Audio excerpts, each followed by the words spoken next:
Bienvenue sur Feedback, le podcast autour du management et du leadership. Je suis Elodie, manager depuis 14 ans, et ma mission, c'est d'aider les salariés et entrepreneurs à prendre confiance en elles pour manager sereinement leur équipe. Alors si toi aussi tu es convaincu qu'on peut avoir un management bienveillant et un leadership affirmé sans écraser les autres, abonne-toi. Tu trouveras ici tous mes conseils et retours d'expérience pour t'aider à devenir une des leaders de demain. Je te souhaite une agréable écoute. Bonjour et bienvenue dans cet épisode numéro 4 du podcast Feedback. Aujourd'hui, j'avais envie de parler communication et comment éviter de faire des erreurs avec ses interlocuteurs. Alors, Feedback, c'est un podcast sur le management, donc mon but est de t'aider à mieux communiquer avec ton équipe, mais ce sont surtout des principes de base qui peuvent également servir dans toute interaction sociale, avec des clients, sur les réseaux sociaux, avec sa hiérarchie ou encore même dans le cadre perso. On parle souvent d'intelligence relationnelle. Alors oui, il y a des personnes qui sont plus douées que d'autres, mais il existe quand même 7 principes que j'ai listés, du moins moi personnellement, pour éviter les situations qui s'enveniment, même pour celles et ceux qui ont l'impression d'être trop directs et beaucoup trop directifs dans leur communication. Avant de commencer cet épisode, je t'invite à télécharger mon guide pour mieux communiquer avec des profils différents, disponible directement dans les notes de cet épisode. Il te permettra de mieux te connaître, de mieux comprendre tes besoins, ta façon de communiquer, mais aussi, du coup, de mieux comprendre les personnes qui t'entourent pour adopter la bonne façon de communiquer. On est en plein dans le thème de cet épisode, donc je t'invite vraiment à le télécharger. Avant de te détailler les 7 attitudes à avoir dans sa communication, j'ai besoin de faire un petit disclaimer. J'ai besoin que tu acceptes l'affirmation suivante.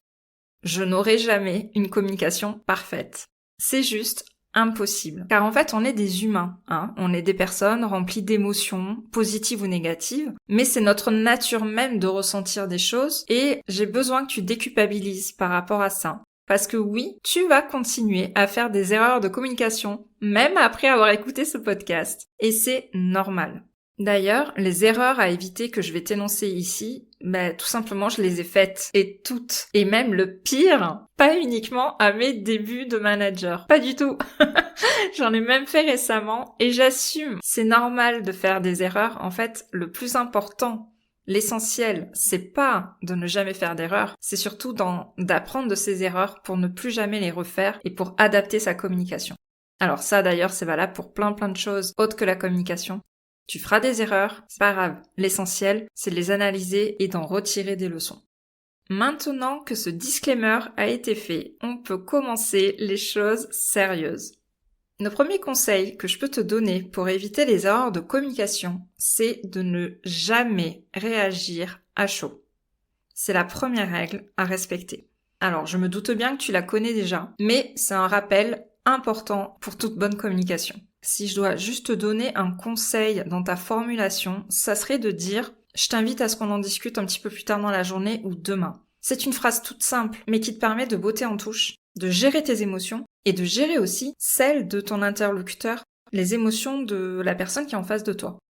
Essaye de toujours garder ça en tête. On n'agit jamais sous le coup des émotions. C'est valable dans le cadre de la communication, c'est valable aussi quand on reçoit une critique, mais c'est valable aussi dans d'autres domaines, notamment aussi dans les décisions. Je conseille jamais de prendre des décisions à chaud. Ce sont vraiment les meilleurs moyens de blesser quelqu'un ou de prendre une mauvaise décision. Le second conseil que je peux te donner pour éviter toute erreur de communication, ça serait de ne pas le faire, de surtout moins communiquer par écrit. Déjà, les écrits restent, on le sait. Donc si tu fais une erreur de tournure de phrase ou de communication, le pire c'est que ça va rester, la personne va le garder par mail ou dans un document, etc. Donc si tu as une communication délicate à faire, essaye le plus possible de ne pas la faire par écrit. Et j'irai même plus loin quand tu es manager, c'est vraiment quelque chose qu'il faut éviter. On ne sait jamais ce qui peut se passer, on ne sait jamais comment ça va vraiment tourner avec un salarié. Un dossier pourrait être monté ou ça pourrait être utilisé contre toi. Donc, réaction à chaud et en plus par écrit, fatal erreur, on ne fait pas. Surtout pas. Ensuite, le problème de l'écrit, c'est que bien souvent, ce sont des communications officielles dans le cadre du travail. Moi, personnellement, je mets des smileys dans mes mails, même au travail, mais c'est ma façon d'être et de manager.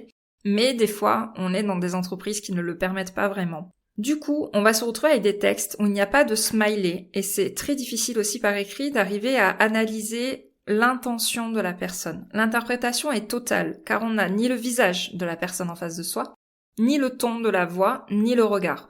On n'a rien sur quoi s'appuyer pour pouvoir analyser comme il faut l'intention de la personne. Donc je t'invite vraiment, quand tu es en situation de management, de passer au maximum par l'oral quand tu dois communiquer, et d'ailleurs que ça soit dans une communication positive ou négative. Le troisième élément que je t'invite à éviter dans ta communication, c'est l'effet de groupe. Que ça soit d'ailleurs dans un sens positif ou négatif. Du moment que tu dois avoir une communication individuelle, personnalisée envers quelqu'un, soit pour féliciter un bon élément, soit pour recadrer quelqu'un, évite de le faire en groupe. Je te rassure, ça m'est arrivé de recadrer en pleine réunion parce que des fois on n'arrive pas forcément à gérer notre flot d'émotions. Évite au maximum de le faire. Tout ce qui est recadrage ou félicitations personnelles, c'est à faire en tête à tête, mais pas en public. Alors, je vais t'expliquer du coup pourquoi. Déjà de 1, notamment dans le cas d'un recadrage, tu risques d'avoir un retour du bâton.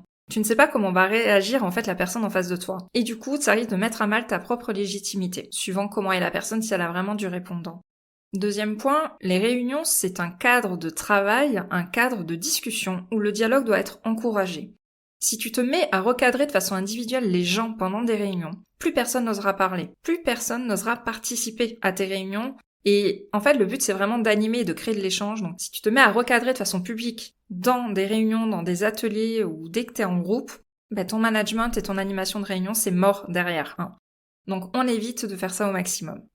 Tu dois être étonné aussi que je ne conseille pas de féliciter de façon individuelle en public.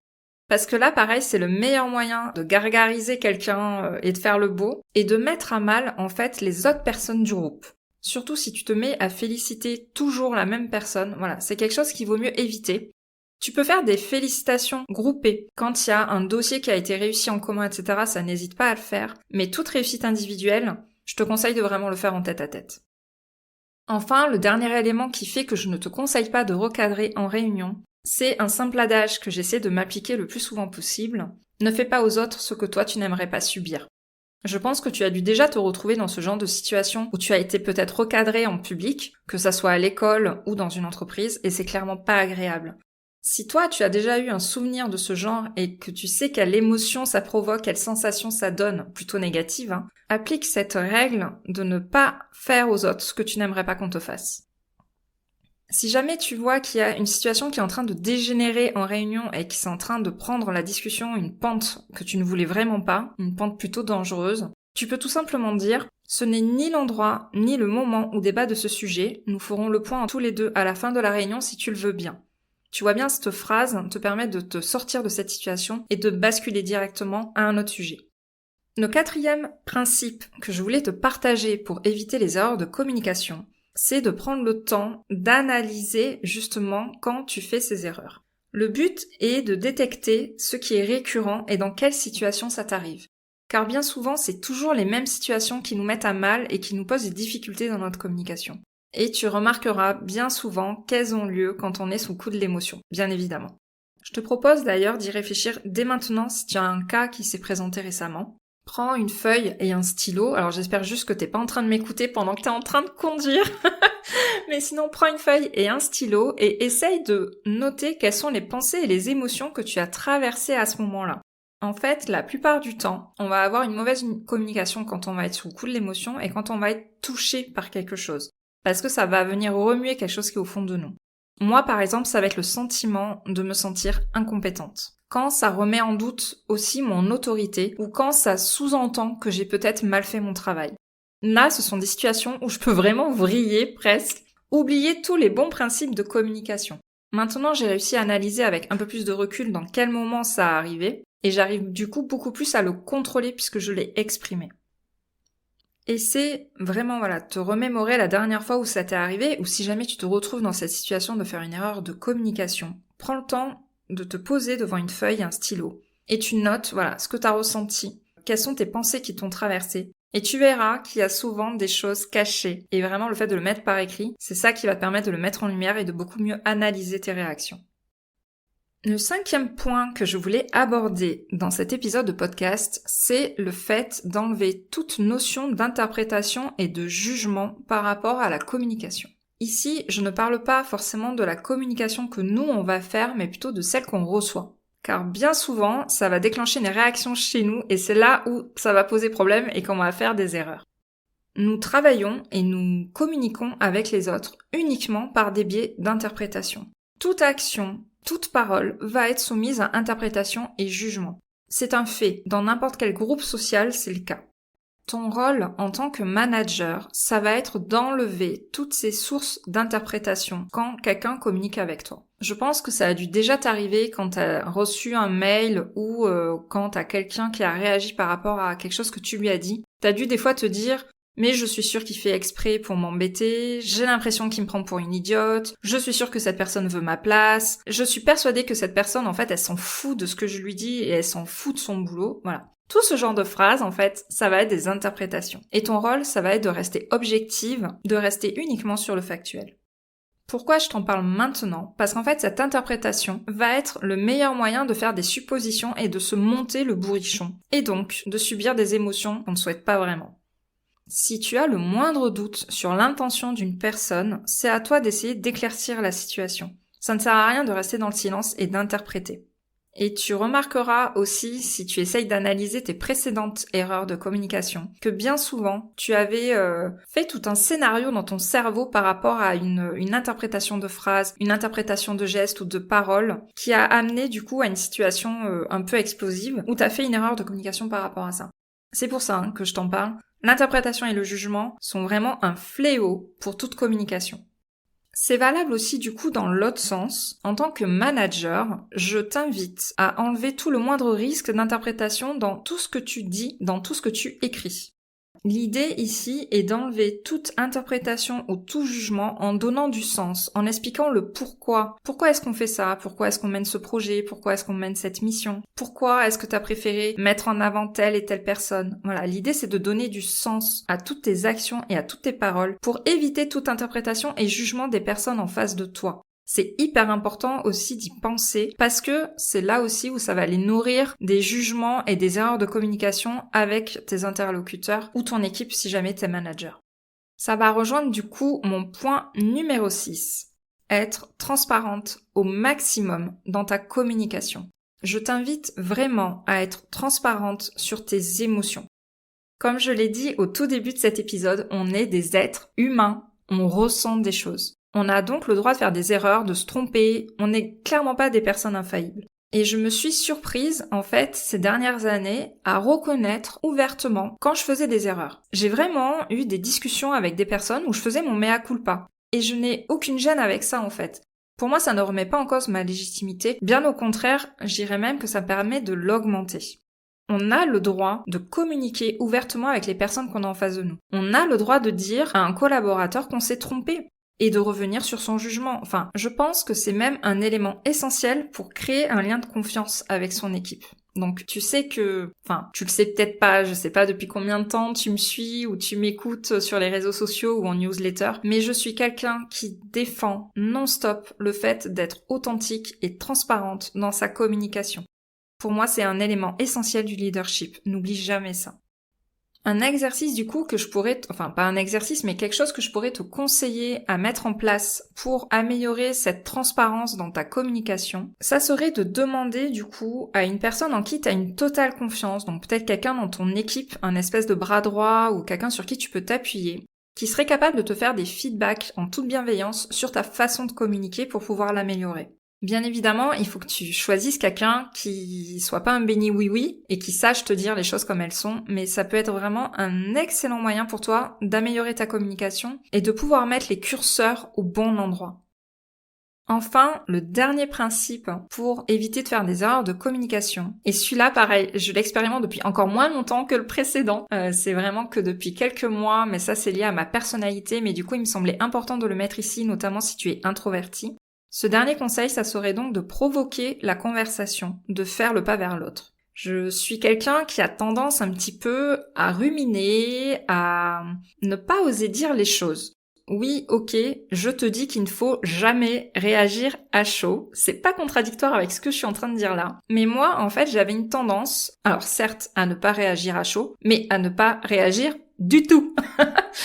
Par peur du conflit. Et c'est là où ça pose un vrai problème. Je me suis rendu compte en fait que de rester silencieuse, de ruminer et de rester sur mes frustrations par peur du conflit, c'était le meilleur moyen en fait de l'amplifier. Double effet qui se coule, on va dire. J'ai mis beaucoup de temps à comprendre cela. Et donc ça fait quelques mois, je dirais, que désormais, je n'attends plus que l'autre fasse le pas vers moi. J'essaye maintenant d'être proactive, alors je réagis avec quelques jours de retard, mais au moins je provoque maintenant l'explication et le dialogue, même si c'est pas agréable pour moi. Et du coup, je me suis rendu compte que, à force de provoquer cette communication, tout simplement, je me muscle et ça devient de plus en plus, alors pas facile, mais du coup, ça me fait de moins en moins peur d'aller provoquer cette communication envers l'autre. Et je reste convaincue qu'en tant que manager, on se doit de faire le pas vers l'autre. On est là pour déminer les situations. Alors oui, ok, ça fait pas plaisir, on n'en a pas toujours envie, mais tant pis, faut prendre un peu sur soi et montrer, alors c'est un peu vache, ce que je vais dire, mais tant pis, je vais dire, et montrer qu'on est peut-être un peu plus intelligent que la personne qu'on a en face de soi. On doit pas rentrer dans ce genre de gaminerie, en fait, où on se fait la tête indéfiniment. C'est à nous de faire le pas, en tant que manager, et à montrer l'exemple. Et montrer qu'on est capable de créer le dialogue avec la personne en face de nous. Avant de finir cet épisode, j'aimerais partager avec toi une métaphore que m'avait donnée mon patron et que je trouve vraiment parfaite pour clôturer cet épisode de podcast et imager un petit peu toute cette notion de communication. La communication, en fait, c'est comme un compte bancaire. Ça va fonctionner en débit et en crédit. Chaque erreur de communication que tu vas faire va être une écriture en débit sur ton compte. Et au fur et à mesure que tu les accumules, tu vas passer en découvert. Donc tu vas passer à moins 50, moins 100, moins 200, moins 1000, si t'en fais beaucoup. Mais voilà, chaque erreur va venir accumuler ton débit et va faire que tu vas passer en découvert. Puisqu'en fait, chacun commence avec un compte bancaire, on va dire, égal à 0 à l'équilibre. En fait, tu vas devoir ramer 2 fois plus et faire 2 fois plus d'efforts en communication pour repasser en crédit. Parce qu'en fait, tu vas devoir combler ton découvert, et là, tu vas en fait juste arriver à l'équilibre. Tu vas pas avoir non plus une image de dingue vis-à-vis de ton équipe ou vis-à-vis des personnes extérieures. Tu vas devoir mettre encore plus d'efforts pour passer en crédit et gagner en crédibilité, gagner en légitimité vis-à-vis de ton équipe. Du coup, tous les conseils, les principes que je t'ai cités précédemment vont te permettre déjà de ne pas tomber en découvert et de basculer en crédit au fur et à mesure et de ne pas perdre en crédibilité vis-à-vis de ton équipe. Je te résume donc les 7 points clés pour améliorer ta communication et éviter les erreurs avec tes interlocuteurs. Premier point, ne jamais réagir à chaud. Deuxièmement, ne jamais réagir en public. Troisième point, ne jamais réagir par écrit. Alors, il y a beaucoup de jamais sur ces 3 points, mais c'est normal.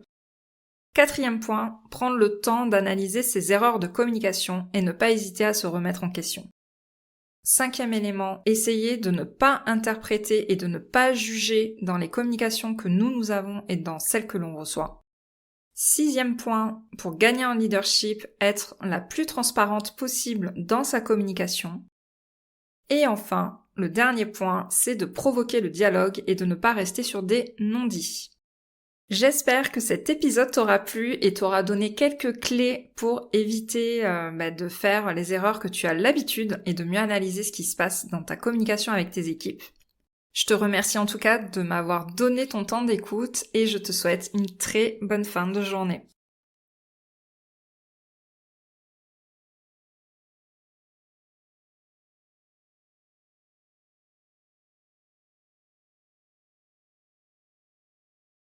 Je te remercie d'avoir écouté cet épisode jusqu'au bout. Si tu l'as apprécié, je t'invite à t'abonner sur ta plateforme préférée et à me laisser un commentaire 5 étoiles.